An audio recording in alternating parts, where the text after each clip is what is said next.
भारतीय संस्कृति और उसके अतीत के बारे में जब भी बातें होती है तो दक्षिण भारत के इतिहास के बारे में कम ही बातें होती है। संगीत में भी बात करें तो हिंदुस्तानी संगीत से शुरुआत होकर कर्नाटकी संगीत तक ही बात सिमट कर रह जाती है। कहानियों के बारे में ये बात और भी निकल कर आती है।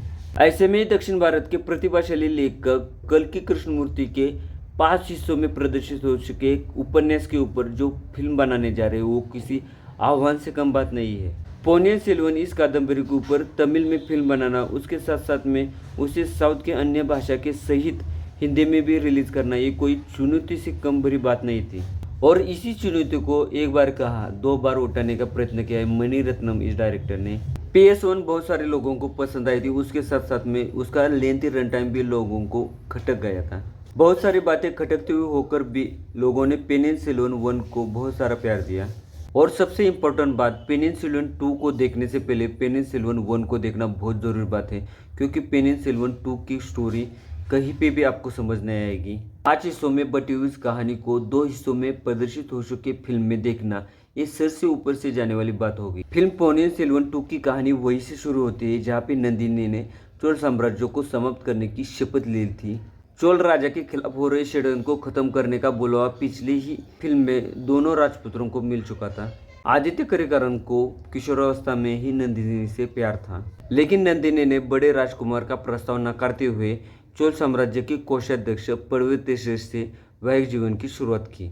यही से बड़े षड्यंत्र का ताना बोना बुनते हुए वो बड़े राजकुमार के आगे आ चुकी है। फिल्म पोनियन सेल्वन 2 को देखने का असली मजा इसी टेंशन में आता है कि आगे क्या होने वाला है।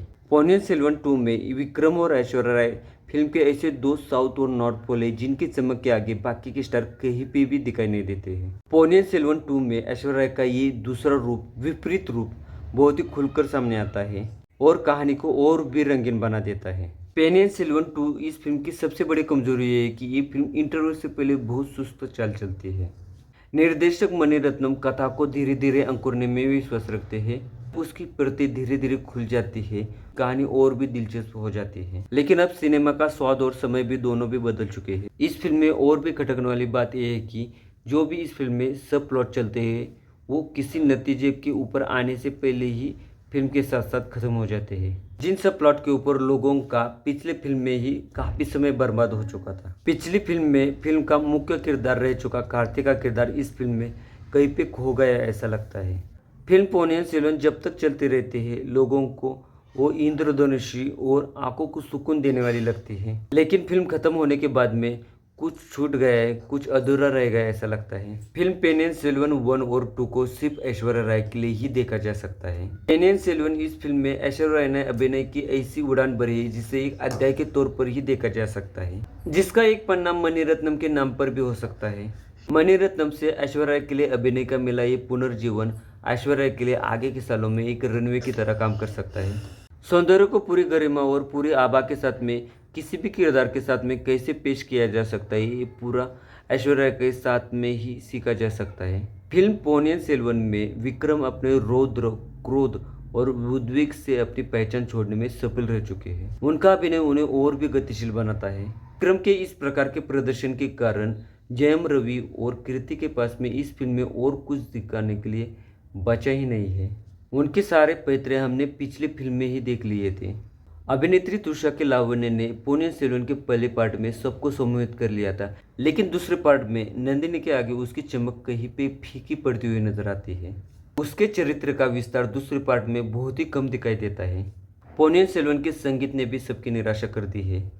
खासकर AR रहमान के साथ में इस फिल्म के लिए गीतकार गुलजार का भी साथ था, लेकिन फिल्म का संगीत लोगों को थोड़ा ही पसंद आया ऐसा लगता है। फिल्म है तो युद्ध के दृश्य होंगे ही, और इस फिल्म में ये युद्ध के दृश्य और भी परिणामकारक लगते हैं। इस फिल्म के लिए रवि वर्मन की सिनेमेटोग्राफी बहुत ही लाजवाब की है।